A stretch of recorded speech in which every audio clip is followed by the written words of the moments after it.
दरे यकदास पे हाले दिल सुनाना याद आता है, मदीना याद आता है, मदीने वाले आका का घराना याद आता है, मदीना याद आता है। उच्च आवाज बोली सुबहान अल्लाह।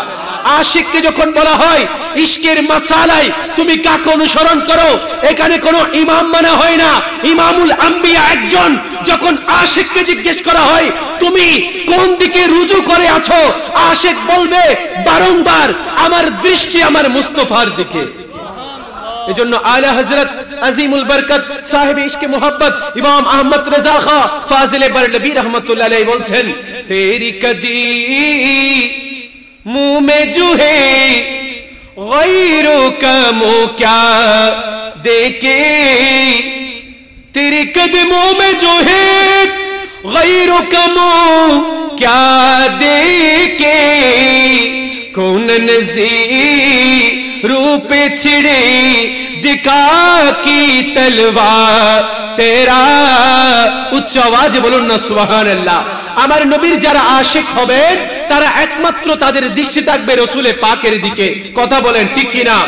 আমি যে আয়াতে কারিমা তেলাওয়াত করেছিলাম, আল্লাহ বলছেন ওয়া আনতা হিল্লুম বিহাদাল বালাদ ইয়া রাসূলুল্লাহ, আপনি জমিনকে পাক করেছেন। এখানে তার আগের আয়াতে আল্লাহ বলছেন লা উকসিমু বিহাদাল বালাদ, আমি এই জমিনের কসম করছি। কোন জমিন? ইয়া রাসূলুল্লাহ, যে জমিনে আপনি জন্মগ্রহণ করেছেন, যে জমিনে আপনি তাশরীফ এনেছেন, মক্কার জমিনের কসম আল্লাহ করেছেন। কিন্তু এই আয়াতের তাফসীর করতে গিয়ে শেখ আব্দুল হক মুহাদ্দিসে দেহলভী রাহমাতুল্লাহ আলাইহি বলেন, যেহেতু তার পরোক্ষ নেই রাসূলে পাকের শানে আল্লাহ বলেছেন ওয়া আনতা হিল্লুম বিহাদাল বালাদ ইয়া রাসূলুল্লাহ, আপনি এই জমিনকে পাক করেছেন। তখন উনি ব্যাখ্যা করছেন রাসূল যখন মক্কায় থাকে মক্কা দামি হয়ে যায়, রাসূল যখন মদিনায় থাকে মদিনা দামি হয়ে যায়। আর যদি রাসূল আশিকের সিনার মধ্যে থাকে, আশিকের সিনা দামি হয়ে যায়, ওই ব্যক্তি দামি হয়ে যায়। তাহলে ওই নবীর প্রেম অন্তরে থাকা দরকার আছে না নাই? বলেন দরকার আছে না নাই? হাশরের ময়দানটা কায়েম হবে, হাশরের ময়দানটা যখন কায়েম হবে, ইমাম হাকিম মুস্তাদরিকে হাকিমের মধ্যে এই হাদিসটুকু নোট করেছেন। আল্লামা জালালউদ্দিন সুয়ুতি ওনার তাফসীরের কিতাব দুররে মনসুরের মধ্যে এই হাদিসটুকু নোট করেছেন। বলা হচ্ছে হাশরটা যখন কায়েম হবে, হযরতে আদম সফিউল্লাহ হাশরের ময়দানে দাঁড়িয়ে এদিক সেদিক তাকাতে থাকবেন, কে কোন দিকে আছে, কার কোন অবস্থা দেখতে পাবে। আমার নবী একজন উম্মতকে ফেরেশতারা টানতে টানতে টানতে টানতে জাহান্নামের দিকে নিয়ে যাচ্ছেন। উচ্চ আওয়াজে বলুন না নাউজুবিল্লাহ। হযরতে আদম সফিউল্লাহ দেখতে পাবেন আমার নবী একজন উম্মতকে ফেরেশতারা টানতে টানতে জাহান্নামের দিকে নিয়ে যাচ্ছেন। আদম সফিউল্লাহ ডাক দিয়ে বলবেন ইয়া আহমদ, আমার আপনার নবীকে ডাক দিবেন।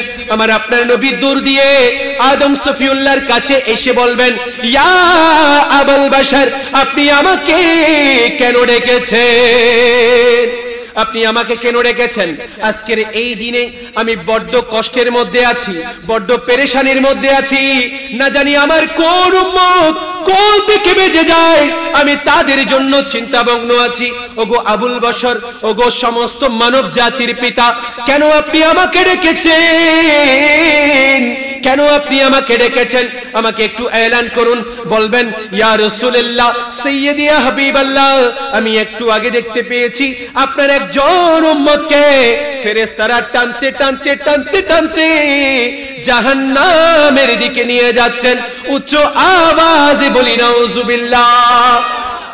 আমার নবী এই কথা শোনার পরে ব্যাকুল হয়ে যাবেন।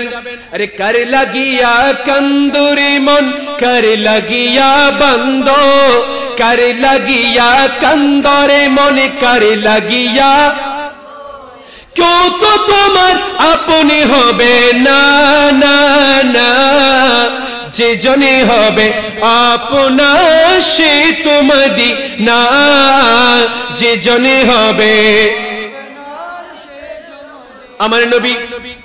আমার নবী চিন্তামগ্ন হয়ে যাবেন, ওই ব্যক্তির ওই দিকে দৌড় দিবেন, গিয়ে ফেরেশতাদের সামনে দাঁড়িয়ে যাবেন, বলবে ফেরেশতা আমার উম্মতকে এই কানে ছেড়ে দাও, আমার উম্মতকে এই কানে ছেড়ে দাও।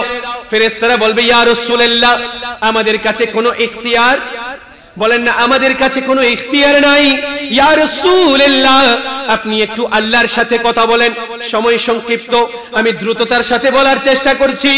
আমার নবী বাম হাতে দাড়ি মুবারক ধরে আল্লাহর আরশের দিকে তাকাবেন আর বলবেন বাড়ি তাআলা তুমি না বলেছিলা আমাকে এমন দেওয়া দেবা, ওয়ালা সাউফা ইউতিকা রাব্বুকা ফাতারদা, আমাকে এমন দেওয়া দিবা তোমার দেওয়ার কারণে আমি নবী সন্তুষ্ট হয়ে যাব।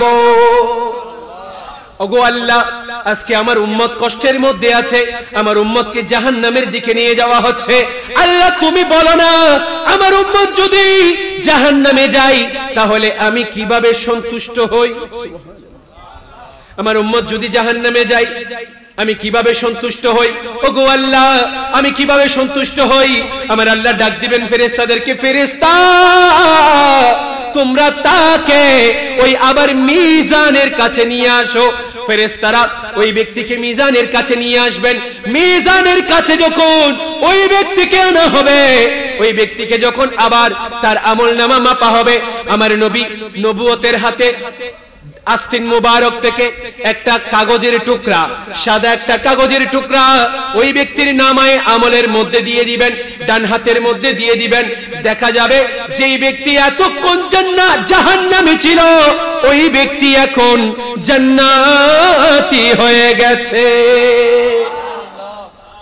नहीं है कोई दुनिया में हमारा या रसूल अल्लाह, हमारा या रसूल अल्लाह, नहीं है कोई दुनिया में हमारा या रसूल अल्लाह, हमारा या रसूल अल्लाह। उच्च आवाज बोलें ना सुभान अल्लाह। खुदा जब बोलेंगे के हशर में अपना उम्मती ले आओ, हमारी भी तरफ करना इशारा या रसूल अल्लाह, इशारा या रसूल अल्लाह, हमारी भी तरफ करना इशारा या रसूल अल्लाह, इशारा या रसूल अल्लाह। যে ব্যক্তি এতক্ষণ জাহান্নামে ছিল আমার নবীর ওই একটা কাগজের কারণে ওই ব্যক্তি জান্নাতি হয়ে যাবে। ওই ব্যক্তিকে সাদর সম্ভাষণ জানিয়ে ফেরেশতারা জান্নাতের দিকে নিতে থাকবে। ওই ব্যক্তি বারবার পেছনে ফিরে ফিরে তাকাবে। যেদিন কেউ কারো আপন নয়, আল্লাহ কোরআনে কারীমের মধ্যে বলেছেন ইয়াউমা ইয়াফিরুল মারউ মিন আখিহি ওয়া উম্মিহি ওয়া আবিহি ওয়া সাহিবাতিহি ওয়া বানি। আজকে মা সন্তানের হবে না, সন্তান মায়ের হবে না, বাবা সন্তানের হবে না, সন্তান বাবার হবে না। আজকের এই দিনে যিনি আমাকে জাহান্নামী থেকে জান্নাতি করেছে আমি জানতে চাই ওই ব্যক্তিকে, ওনার পরিচয়টা একটু জানতে চাই। ফেরেশতাদেরকে বলা হবে ফেরেশতা একটু থামো, আমি ওই নূরানি চেহারাওয়ালা মানুষটার সাথে একটু কথা বলতে চাই। আসবেন, বলবে হুজুর আজকের দিনে মা খবর নেয় নাই, বাবা খবর নেয় নাই, দাদা খবর নেয় নাই, সন্তান সন্ততি খবর নেয় নাই, যাদের জন্য জিন্দেগিটা কাটিয়ে দিয়েছি তাদের মধ্যে কেউ আমার খবর নেয় নাই। জানতে চাই আপনার পরিচয়টা কি? আমার নবী নবুয়তের জবানে এলান করতে লাগবেন, বলবে বান্দা এখনো কি আমাকে চিনো নাই? আমি তোমার সেই নবী। গভীর রজনীতে মানুষ যখন শুয়ে পড়তো, মুসাল্লাটা বিছাইয়া নিজে উযু কালাম করে ইয়া রাসূলুল্লাহ বলে, দুই চোখের পানি যখন তুমি পৃথিবীর কোন জায়গা থেকে ফেলতা, আমি মদিনায়ে পাক থেকে তোমার সেই ডাকে শুনতে পেতাম। তোমার সেই ডাক আমি শুনতে পেতাম। শুধু তাই নয়, তোমার সেই ডাকগুলোকে আমি একটা প্যাকেজ করে রেখেছি। আজকের দিনে যখন তুমি বিপদে পড়ে যাবা, আমি জানতাম তোমাকে বাঁচানোর জন্য সেই জিনিসগুলোকে আমি একটা প্যাকেজ করে রেখেছি। महशर में अगर हाथ आ जाए, दामन ही तुम्हारा काफी है। किस्मत से अगर दामन न मिला, हल्का सा इशारा काफी है। ठीक ना? তাহলে ইয়া রাসূলুল্লাহ, আমার নবী বলবেন, তুমি কি আমাকে চিনো নাই? উম্মত, আমি তোমার সেই নবী যার জন্য গভীর রাতে উঠে মানুষ না জানে মতো চোখের পানি ফেলেছিলাম। তুমি চোখের পানি ফেলতে থাকতা, আর আমি নবী তোমার গুনাহ মাফ করাইতে থাকতাম। তাহলে নবী, আজকে আপনি ইয়া রাসূলুল্লাহ বলবেন, নবীর জানা আছে না নাই? বলেন, নবীর জানা আছে না নাই? আমার নবী দেখতে পান, ক্ষমতা কতটুকু এটা মানুষের পক্ষে বিবেচনা করা সম্ভব নয়। যিনি দিয়েছেন উনি জানেন, যিনি পেয়েছেন উনি জানেন। কথা বলেন ঠিক কিনা? কিন্তু বড্ড কষ্ট লাগে যখন এই মিলাদুন নবীর মাহফিলকে আমরা বেদাত শিরকের ফতোয়া দিই, তখন অন্তরে বড় ব্যথা লাগে। বর্তমান সময়ে আপনারা দেখতে পাচ্ছেন সোশ্যাল মিডিয়াতে একটা প্রশ্ন খুব বেশি ভাইরাল হচ্ছে। সেটা কি? বলে, ঈদে মিলাদুন নবী যদি ঈদ হয়, এখানে একটা কথা বলে রাখি, অন্যান্য বছর আমরা দেখতাম পুরা ঈদে মিলাদুন নবীকে বেদাত বলা হচ্ছে। কি বলা হচ্ছে? বেদাত বলা হচ্ছে। কিন্তু এই বছর দেখতে পেলাম মিলাদুন নবী পর্যন্ত মানে কি? মানে মিলাদুন নবী পর্যন্ত মানে। এই বছর ঝগড়া খালি ঈদ নিয়া। কি নিয়া? এই বছর ঝগড়া হচ্ছে ঈদ নিয়া। আমি বলতে চাই, ঈদ নিয়ে এত বেজার হওয়ার কারণটা কি? তাদের প্রশ্ন সোশ্যাল মিডিয়াতে বড্ড ভাইরাল হচ্ছে। আমাদের যুব সমাজ চিন্তা করছে, আসলেই তো তাদের প্রশ্নের তো একটা ভিত্তি আছে। প্রশ্নটা কি? বলা হচ্ছে ঈদুল ফিতর ঈদ, 6 তাকবীরে ঈদের নামাজ আছে। ঈদুল আজহা ঈদ, 6 তাকবীরে ঈদের নামাজ আছে। তাহলে ঈদে মিলাদুন নবী যদি ঈদ হয়, 6 তাকবীরে ঈদের নামাজ কই? এই প্রশ্ন করার পরে আমাদের যুব সমাজ চিন্তা করছে, আসলেই তো প্রশ্ন ঠিক আছে। ঈদুল ফিতরে তো আমরা 6 তাকবীর ঈদের নামাজ পড়ি, ঈদুল আজহার মধ্যে 6 তাকবীর ঈদের নামাজ পড়ি, কিন্তু ঈদে মিলাদুন নবীর মধ্যে তো কোনো 6 তাকবীরের নামাজ। তাহলে এটা ঈদ হয় কিভাবে? আমি বলতে চাই, ঈদের জন্য নামাজ নয়। ঈদ মানে খুশি, খুশির নামে ঈদ, নামাজের নাম ঈদ নয়। কথা বলেন ঠিক কিনা? আপনি যদি নামাজ শরীয়তের মধ্যে প্রবেশ করাতে চান, ঈদের নামাজ যদি ঈদে মিলাদুন নবীর মধ্যে প্রবেশ করাতে চান, first of all we have to know the true philosophy of Islam. আজকে আপনি যেমন বলছেন তেমন হবে না, কারণ শরীয়ত আপনার বাবার কিনাও নয়, দাদার কিনাও নয়। আমি বলতে চাই, হাদিসে পাকের মধ্যে এসেছে শুক্রবারকে ঈদের দিন বলা হয়েছে। কিসের দিন? কথা বলেন, শুক্রবারকে কিসের দিন বলা হয়েছে? আচ্ছা, শুক্রবার কি আমরা জুমার নামাজ পড়ি নাকি ঈদের নামাজ পড়ি? আর একটু উচ্চ আওয়াজে, শুক্রবার কি জুমার নামাজ পড়ি না ঈদের নামাজ পড়ি? কেন? হাদিসে তো শুক্রবার কি ঈদের দিন বলা হয়েছে। এখন আপনি জুমার দিন ঈদের নামাজ না পড়ে জুমার নামাজ কেন পড়ছেন?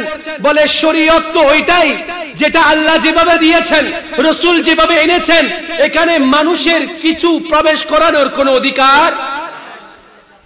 শুক্রবার ঈদের দিন হলেও সেখানে 6 তাকবীর ঈদের নামাজ। আমার দেশের অনেক বাবারা হজ করেছেন না? 9 জিলহজ আরফার দিন। কিসের দিন? ইয়মে আরফা যেটাকে বলা হয়।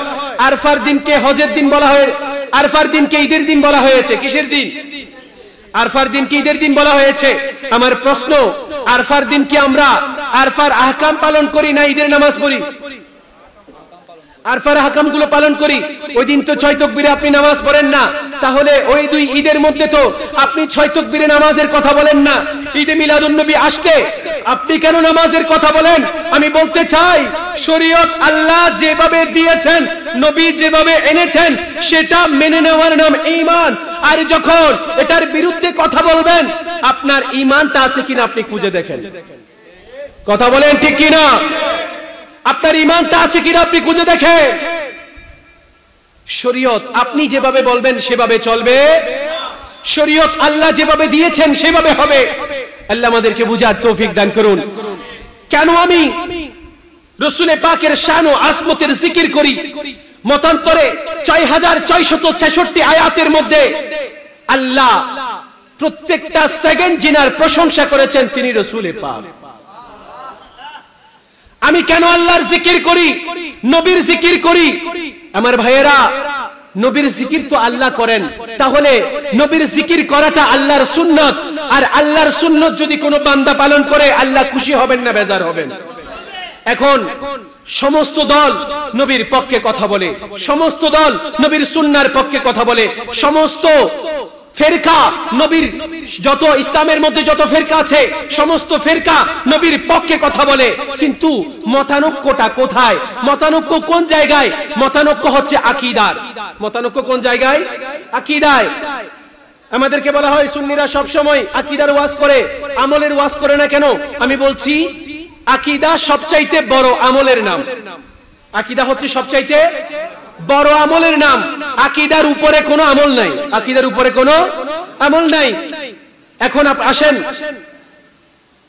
আপনাকে যেই সমস্ত বিষয়ের উপরে ঈমান আনতে হবে, এখানে সবগুলোই আমল, এখানে সবগুলোই আমল। নামাজ, ইসলামের 5টা স্তম্ভ, নামাজ, রোজা, হজ, যাকাত, এগুলো সবগুলো কি আমলের নাম। এখন আপনি নামাজ পড়লেন, হজ করলেন, রোজা রাখলেন, যাকাত দিলেন, সবকিছু করার পরে আপনি একটা কাজ আপনার ভিতরে নাই, সেটা কি? ঈমান আপনার ভিতরে নাই। এখন ঈমানটা আপনি আনেন নাই, ঈমানটা ধারণ করেন নাই, বাকি কোন আমল কবুল হবে? তাহলে বান্দার সর্বপ্রথম আমল করতে হবে ঈমানের উপরে। আমি বলি ঈমানটাই সবচাইতে বড় আকীদা, ঈমানটাই সবচাইতে বড় আমল। কথা বলেন ঠিক কিনা? আমার আলোচনা ছিল ওয়া আনতা হিল্লুম বিহাদাল বালাদ, ইয়া রাসূলুল্লাহ, জমিনকে আপনি পাক করেছেন, জমিনকে আপনি পাক করেছেন। কেমন পাক করেছেন? রাসূল, যেখানে রাসূলের হাত লাগে সেটা পবিত্র হয়ে যায়, যেখানে রাসূলে পাক দৃষ্টি দেন সেটা পবিত্র হয়ে যায়। আজকের মাহফিল কেন? আজকের মাহফিলে জিনের আলোচনা হচ্ছে, ওনার একটা দৃষ্টির অপেক্ষা, ওনার একটা নজরে করম যদি এদিকে হয়ে যায়, আজকের মাহফিলটাও সার্থক হয়ে যাবে। 1450 বছরে আমাদের ইমামরা আমাদেরকে শুধু একটা জিনিসের শিক্ষা দিয়েছেন, সেটা কি? ইশকে মুস্তাফার চারাকটা তোমার ভিতরে প্রজ্বলিত করো।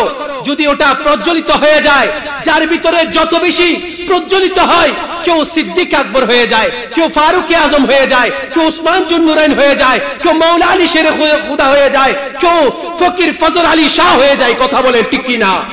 যার ভিতরে যত বেশি সেই প্রেমের আগুন জ্বলে উঠবে, সমাজটা তত বেশি সুন্দর হবে। ঠিক কি না? আজকের মিলাদুন নবীর মাহফিলটা কেন? আমি বলতে চাই, ঐতিহাসিকদের দৃষ্টিকোণ একদিকে, 1450 বছরের ইমামদের দৃষ্টিকোণ একদিকে। কেমন সেটা একটু বুঝাই বলি আপনাদেরকে। আপনি অক্সফোর্ডে যদি লেখাপড়া করেন, তাহলে একটা দামি সার্টিফিকেট আপনি পাবেন। পৃথিবীর সেরা একটা সাবজেক্টে আপনি ডিগ্রি অর্জন করতে পারবেন। আপনি যদি ক্যামব্রিজে পড়েন, ভালো একটা সাবজেক্টের উপরে পিএইচডি আপনি করতে পারবেন। আমি জিজ্ঞেস করি, সমাজটা কখন সুন্দর হয়? সমাজটা কখন পরিবর্তন হয়? বলে সমাজে কিছু সুশীল মানুষের প্রয়োজন। ঠিক কিনা? কিছু ভদ্রলোকের প্রয়োজন, যারা মানুষের উপর জুলুম করে না, অত্যাচার করে না। শুধু সমাজ নয়, সমাজ, পাড়া, মহল্লা, গ্রাম, শহর, অর্থনীতি, রাজনীতি, সমাজনীতি, যত ধরনের নীতি আছে, সব নীতির মধ্যে সুশীল মানুষ চায়, চরিত্রবান মানুষ চায়। চরিত্রবান মানুষ যদি কোন সেক্টরে চলে আসে, তাহলে সেই জায়গাটাও চরিত্রবান হয়ে যায়। এখন অক্সফোর্ড থেকে দামি একটা সার্টিফিকেট আপনি নিতে পারবেন, ক্যামব্রিজ থেকে দামি একটা সার্টিফিকেট আপনি নিতে পারবেন। আমি আপনাকে প্রশ্ন করতে চাই, চরিত্র কোন ইউনিভার্সিটি থেকে আপনি শিখবেন? কোন ইউনিভার্সিটি থেকে আপনি চরিত্র শিখতে পাবেন? আল্লাহ কুরআনুল কারীমের 33 নম্বর সূরার 21 নম্বর আয়াতে কারীমার মধ্যে আল্লাহ সূরা আহজাবের মধ্যে বলছেন, লাকাদ কানা লাকুম ফি রাসূলিল্লাহি উসওয়াতুন হাসানা। খোদার কসম, আমি আল্লাহ জাতের কসম করে বলছি, যদি চরিত্র শিখতে চাও পৃথিবীর কোন ইউনিভার্সিটি নয়, মুহাম্মদে আরবির দরবারে চরিত্রের শিক্ষা লাভ করা যায়। এই ইউনিভার্সিটি ছাড়া পৃথিবীর আর কোন ইউনিভার্সিটিতে চরিত্র শেখা যাবে? চরিত্র পাওয়া যায় রাসূলে পাকের দরবারে। সমগ্র পৃথিবীকে চরিত্র শিখিয়েছেন রাসূলে পাক। না হয় দেখেন, আজকে আমেরিকান সভ্যতাকে আমাদের কাছ থেকে 200 বছর এগিয়ে বলা হচ্ছে। ওই আমেরিকার মতো দেশে প্রতি 2 সেকেন্ডে একজন নারী লাঞ্ছিত হয়, প্রতি 6 সেকেন্ডে একজন মেয়ে ধর্ষিত হয়। তাহলে এই জাতিকে আপনি সভ্য জাতি কিভাবে বলবেন? একটা মেয়ে কুমারী হওয়ার আগে তার সম্ভ্রম হারিয়ে ফেলে, এই জাতিকে আপনি সভ্য জাতি কিভাবে বলবেন? আমি বলতে চাই, সভ্যতা যদি দেখতে হয় মুহাম্মদে আরবির দরবার দেখতে হবে, রাসূলে পাকের দরবার দেখতে হবে, যিনি বলেছেন যার একটা কন্যা সন্তান আছে তার জন্য একটা জান্নাত। যিনি বলেছেন যার 2টা কন্যা সন্তান আছে তার জন্য 2টা জান্নাত, যার 2টা কন্যা সন্তান আছে তার জন্য 2টা জান্নাত। একজন সাহাবী উঠে বলে, ইয়া রাসূলুল্লাহ, যার 3টা কন্যা সন্তান আছে তার জন্য কি হবে? রাসূলে পাক বলছেন, যার 3টা আছে তার জন্য 3টা জান্নাত। এই চরিত্র পৃথিবীর কোথাও আপনি পাবেন না। আমেরিকান সভ্যতায় বাবা মেয়েকে বিয়ে করে, মেয়ের সাথে ঘর করে, এই সভ্যতা আমরা চাই না। আমরা এমন একটা সুশীল সমাজ গঠন করতে চাই যেটা দিয়ে গেছেন রাসূলে পাক, আর সেটাকে যারা ধারণ করেন, সেটাকে যারা অন্তরের মধ্যে লালন করেন, তারা এক একজন আল্লাহর প্রিয় বান্দা হয়ে যান। কথা বলেন ঠিক কিনা? 1450 বছর আগে থেকে আজ পর্যন্ত আমাদের ইমামদের লিখনি, আমাদের ইমামদের কথা একটাই, সেই মুহাম্মদে আরবির প্রেমের সেই চেরাগটা, সেই মুহাম্মদে আরবির চরিত্রটা সমাজের মধ্যে বাস্তবায়ন করা। ওনারা এই একটা মিশন নিয়ে কাজ করেছেন। আমি বলি, পৃথিবীর অনেক জায়গায় এখনো বিদ্যুতের আলো পৌঁছে নাই, শিক্ষার আলো পৌঁছে নাই, পাঞ্জেগানা সেখান থেকে আজান হচ্ছে। কথা বলেন ঠিক কিনা? কিভাবে নবীর চরিত্রকে মানুষ পৌঁছে দিয়েছেন জায়গায় জায়গায়, ইসলাম আবাদ হয়েছে। সন্তান শিখেছে কিভাবে বাবাকে মূল্যায়ন করতে হয়, সন্তান শিখেছে কিভাবে মাকে মূল্যায়ন করতে হয়, সন্তান শিখেছে কিভাবে সন্তান লালন পালন করতে হয়, সন্তান শিখেছে কিভাবে সমাজনীতি, রাজনীতি, অর্থনীতির মধ্যে নিজের একটা সুন্দর চরিত্র উপহার দেওয়ার মাধ্যমে সমাজকে সুন্দর সুষ্ঠুভাবে পরিচালনা করতে হয়। এটা একমাত্র রাসূলে পাকের শিক্ষা। কথা বলেন ঠিক কিনা? আমি বলছি, ঈদে মিলাদুন নবী কেন? একটাই কারণ, সমাজকে পরিবর্তন করা। ঠিক কিনা? সমাজকে পরিবর্তন করা। কিন্তু যেই মুহূর্তে আপনি আমি এই সমাজ পরিবর্তনের কথা বলি, আমরা যে মিশন নিয়ে এগিয়ে যাচ্ছি, সেই মিশনকে ধ্বংস করার জন্য আপনি দেখবেন গত 100 বছর ধরে মিলিয়ন মিলিয়ন ডলার খরচ করা হচ্ছে। কথা বলেন ঠিক কিনা? Million dollar. আজকে আপনি বলছেন বাংলার বুকে একটা মাজারও থাকবে না, নাউজুবিল্লাহ বলেন। আপনি বলছেন বাংলার বুকে একটা মাজারও থাকবে না। আমি বলতে চাই, আপনার বাবার ইসলামও নয়, আপনার দাদার ইসলামও নয়, আমরা ইসলাম পেয়েছি মাজার ওয়ালাদের কাছ থেকে। কথা বলেন ঠিক কিনা? আমরা ইসলাম পেয়েছি মাজার ওয়ালাদের কাছ থেকে। পৃথিবীর আনাচে কানাচে, রন্ধ্রে রন্ধ্রে তারা ইসলামকে ছড়িয়ে দিয়ে আপনার আমার সিনাকে ইসলামের জন্য আবাদ করেছেন। আর আজকে যখন আপনি মাজারের বিরুদ্ধে স্লোগান দেন, আমি বলতে চাই, আপনার ওই ইসলামে আমরা বিশ্বাসী, আপনার ওই ইসলামে আমরা বিশ্বাসী নই। এবং আপনাকে হুঁশিয়ার করতে চাই, মাজার থেকে যাবে, যে হাতে মাজারে আঘাত করবেন সেই হাত খুঁজে পাওয়া যাবে। আল্লাহর ওলিদের বিরুদ্ধে যারা দাঁড়ায়, আল্লাহ তাদের বিরুদ্ধে যুদ্ধ ঘোষণা করেছেন। নমরুদ টিকতে পারে নাই, ফিরাউন টিকতে পারে নাই, পৃথিবীর কোন শাসক আল্লাহর ওলিদের বিরুদ্ধে দাঁড়িয়ে টিকতে পারে নাই। তোমরাও টিকতে পারবে। 1905 সালে, আপনারা ইতিহাস জানেন না, 1905 সালে বঙ্গভঙ্গ হয়েছিল। বাংলাকে আলাদা করুন, লর্ড কার্জন বঙ্গভঙ্গ করেছেন। লর্ড কার্জন বলে সেই সময় ব্রিটিশ শাসন, উনি বলছেন আমি সমগ্র ভারতবর্ষকে ঘুরে ঘুরে দেখেছি, আমি দেখতে পেলাম এই ভারতবর্ষকে ইংরেজ শাসন করে না, এই ভারতবর্ষকে পরিচালনা করে একটা কবর, সেই কবরটা হচ্ছে খাজায়ে দ্বীনে মিল্লাত, খাজা গরিবে নওয়াজের কবর। উচ্চ আওয়াজে বলুন না সুবহানাল্লাহ। এই ভারতবর্ষকে পরিচালনা করে একটা কবর। আপনি মনে করছেন মরে গেছে, পচে গেছে, মাজারের টাইলস গুলো ভেঙে দিই, রওজাটা ভেঙে দিই, নয় নয়, এখনো ওনারা নেতৃত্ব দিয়ে যাচ্ছেন, কিয়ামত পর্যন্ত নেতৃত্ব দিয়ে যাবেন। কথা বলেন ঠিক কিনা? লর্ড কার্জনের মতো মানুষ বলছেন এই ভারতবর্ষকে পরিচালনা করে একটা কবর, সেটা খাজা গরিবে নওয়াজের কবর। আল্লাহ কুরআনের মধ্যে, আপনি যদি বলি আল্লাহর বিপক্ষে যেতে চান, আমি বলতে চাই আল্লাহ কুরআনের মধ্যে একটা সূরা আছে, 18 নম্বর সূরা, সূরা কাহফের মধ্যে আল্লাহ একজন নয়, দুইজন নয়, আল্লাহ একসাথে 7 জন ওলির জিকির করেছেন। কুরআনে কারীমের আরেকটা সূরা 19 নম্বর সূরা, সূরা মরিয়ম আলাইহিস সালাম কে ছিলেন? উনি একজন আল্লাহর ওলি ছিলেন। কুরআনে কারীমের আরেকটা সূরা আছে, সূরা লুকমান, সূরা হযরত লুকমান কে ছিলেন? তিনি আল্লাহর একজন মহান ওলি ছিলেন। তাহলে ওলিদের নামে সূরা দিয়েছেন কে? বড় লক্ষণীয় জিনিস। কুকুর পাক না না পাক? কুকুর কি পাক নাকি না পাক? না পাক। কুরআনে কারীমের 18 নম্বর সূরা কাহফের মধ্যে আল্লাহ ওলিদের আলোচনা করতে গিয়ে একটা কুকুরের আলোচনাও করেছেন। কার আলোচনা? কুকুরের আলোচনা। আল্লাহ তোমার কাছে প্রশ্ন করি, তোমার নবী পাক, কুরআন পাক, ওলি পাক, সবকিছু পাক, এই সব পাকের ভিতরে একটা নাপাকের জিকির তুমি কেন করলা? বলে কুকুরটা তো ওই কুকুর যারা আসহাবে কাহফের সঙ্গী ছিল, সে আল্লাহর ওলিদের সঙ্গী ছিল। সঙ্গী থাকার কারণে যারা আমার বন্ধুর সঙ্গী হয়ে যায়, সেই নাপাক কুকুরটাকেও আমি পাক করে কুরআনের মধ্যে তার জায়গা করে দিই। বলি আল্লাহর পক্ষে যারা থাকবেন তাদেরও নিরাপত্তা দিবেন, পাক করে দিবেন কে? বলেন না, তাদেরও পাক করে দিবেন কে? আল্লাহ। কায়নাতের এই এত পৃথিবীর এত দেশ, প্রত্যেকটা দেশে যারা ঈমান ইসলামের বার্তাকে পৌঁছে দিয়েছেন, তারা এক একজন আল্লাহর আউলিয়ায়ে কেরাম। তাদের অবদান অস্বীকার করা যাবে?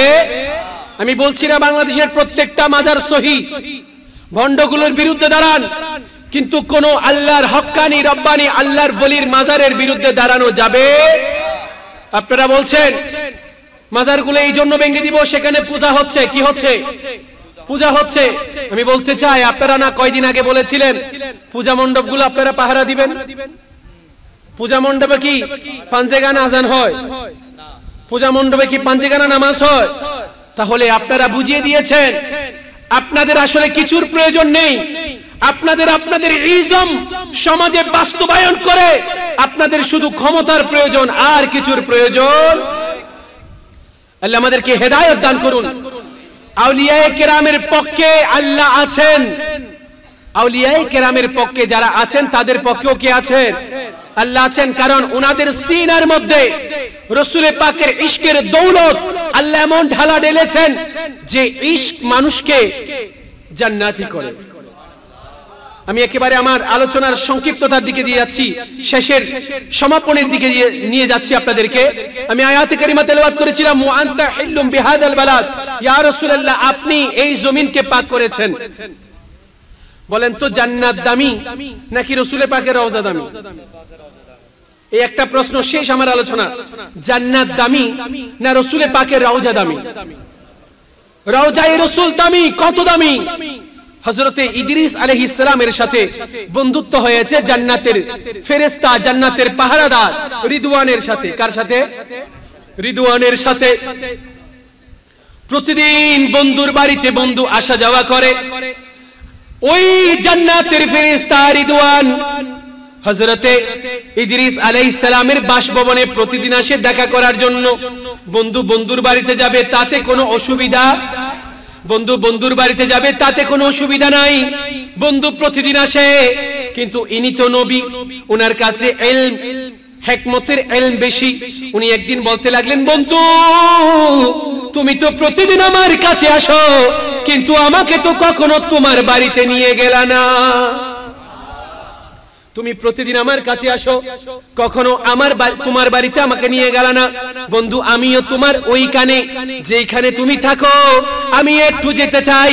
এখন ইদ্রিস আলাইহিস সালামের এই কথাটা তিনি ফেলতে পারেন নাই, নিয়ে গেলেন হযরতে ইদ্রিসকে আসমানের মধ্যে জান্নাতের মধ্যে নিয়ে যাওয়া হলো। ইদ্রিস এইদিকে একবার যায়, ওইদিকে একবার যায়। জান্নাত এত সুন্দর, জান্নাত দেখতে দেখতে হযরতে ইদ্রিস বিভোর হয়ে যায়। জান্নাত দেখতে দেখতে হযরতে ইদ্রিস বিভোর হয়ে যায়। হঠাৎ করে হযরতে রিদওয়ান বলে, হুজুর এখন কি সময় হয় নাই, আপনাকে আমি একটু আপনার বাসভবনে দিয়ে আসি, কারণ আপনার জান্নাত দেখা হয়ে গেছে। ইদ্রিস আলাইহিস সালাম বলে, বন্ধু আশাটা তোমার ইচ্ছা ছিল, যাওয়াটা আমার ইচ্ছা। আরেকটু মানে আওয়াজ, যাওয়াটা আশাটা তোমার ইচ্ছা ছিল, যাওয়াটা আমার ইচ্ছা। বলে ইদ্রিস এই কাজের জন্য তো তোমাকে আনি নাই, দেখাইতে আনছিলাম। বলে আমি তো এখান থেকে বের হব না। বলে কেন? আল্লাহ কিতাবের মধ্যে বলে দিয়েছেন, খালিদিনা ফিহা, যারা জান্নাতে প্রবেশ করবে তারা আর কখনো জান্নাত থেকে বের হবে। ওগো রিদওয়ান, এখন কিভাবে তুমি আমাকে এই জান্নাত থেকে বের করবা? আমি তো আর কখনো এই জান্নাত থেকে বের হব না। রিদওয়ান বলে, হাই হাই আমি তো ফেসে গেলাম, নবীর বুদ্ধির সামনে আমার বুদ্ধি কোনো কাজে আসে নাই, এখন কি করি কি করি চিন্তামগ্ন হয়ে গেলেন। আল্লাহ ডাক দিলেন, বলে রিদওয়ান আমার বন্ধুর জান্নাতে আসাটাও আমার ইচ্ছা ছিল, এবং তার এখানে থেকে যাওয়ার যে ইচ্ছাটা সেটাও আমি আল্লাহর ইচ্ছা ছিল। এটা তোমার ইচ্ছা নয়, ইদ্রিসের ইচ্ছাও নয়। ইচ্ছা কার? বলেন না কার? আল্লাহ বলেন, তুমি কথা বললে হবে না, এটা নবুয়তের ইলম, তুমি কথা বললে হবে না, কথা বলতে হবে আমি আল্লাহকে। আমার আল্লাহ বলে, ইদ্রিস শুনে নাও, জেনে নাও, তুমি এই জান্নাতে থেকে কি করবা? বলে আল্লাহ আপনি না বলেছেন খালিদিনা ফিহা, যারা এখানে প্রবেশ করবে তারা আর কখনো জান্নাত থেকে বের হবে না। আল্লাহ তুমি বলেছো? বলে হ্যাঁ নিশ্চয় বলেছি, কিন্তু ইদ্রিস একটা বিষয় আছে, জান্নাতের চাইতেও দামি জিনিস তুমি দুনিয়ার বুকে ফেলে এসেছো। বলে আল্লাহ জান্নাতের চাইতেও দামি জিনিস কোনটা আবার? সেটা একটু দেখতে চাই। বলে ইদ্রিস আমার নবী আখিরুজ জামা দুনিয়ার বুকে আসবে, 63 বছর হায়াতে জিন্দেগি মানুষকে দ্বীন ও ইসলামের প্রচার করবে। আর আমার নবীকে যেই কানের মধ্যে সমাধিস্থ করা হবে, আমার নবীর যেটা রওজা হবে, সেই রওজার মাটির দাম আমি আল্লাহর কাছে শুধু জান্নাত নয় আরশে আজিমের চাইতেও দামি। दरे यकदास पे हाले दिल सुनाना याद आता है, मदीना याद आता है, मदीने वाले आका का घराना याद आता है, मदीना याद आता है। उच्च आवाज बोलें ना सुबहानाल्लाह। ওই আরশে আজিমের চাইতো জান্নাত নয়, শুধু আরশে আজিমের চাইতো রাসূল পাকের রওজার দাম বেশি। রাসূল পাকের রওজার দাম বেশি না কম? বলেন বেশি না কম? যদি রাসূলের কদমের সাথে লাগলে ওই জায়গা দামি হয়ে যায়, রসুলের নূরানি নজর যদি কোনো উম্মতের সাথে লেগে যায়, উম্মতের কিসমত পরিবর্তন হয়ে যাবে। আজকে যাদের পরিবর্তন হয়েছে ওই রকম একজন শখসিয়তের মিলাদের মধ্যে 143তম মিলাদের মধ্যে আমরা বসে আছি। তিনি হযরতে ফজর আলী শাহ কিবলা কাবা রহমতুল্লাহি আলাই, আল্লাহ ওনার ফয়জান আমাদেরকে দান করুন।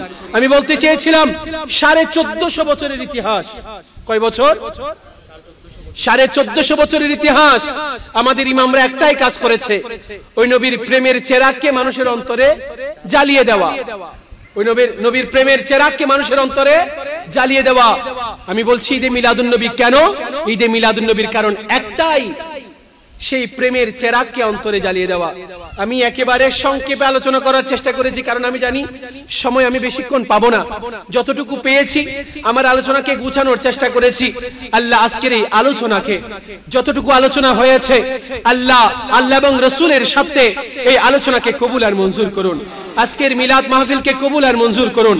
জিনার ছায়া তলে আজকে আমরা বসেছি, ওই মহান আল্লাহর ওলির ফয়জাত আমাদের সিনার মধ্যে, আমাদের পরিবারে, এই সমাজের মধ্যে জারি আর সারি করে দিন। আমাদের জিন্দেগীর গুনাহ তা ক্ষমা করে দিন। সুবহান রাব্বিকা রাব্বিল ইজ্জাতি আম্মা ইয়াসিফুন ওয়া সালামুন আলাল মুরসালিন ওয়ালহামদুলিল্লাহি রাব্বিল আলামিন। আসসালামু আলাইকুম ওয়া রাহমাতুল্লাহি ওয়া বারাকাতুহু।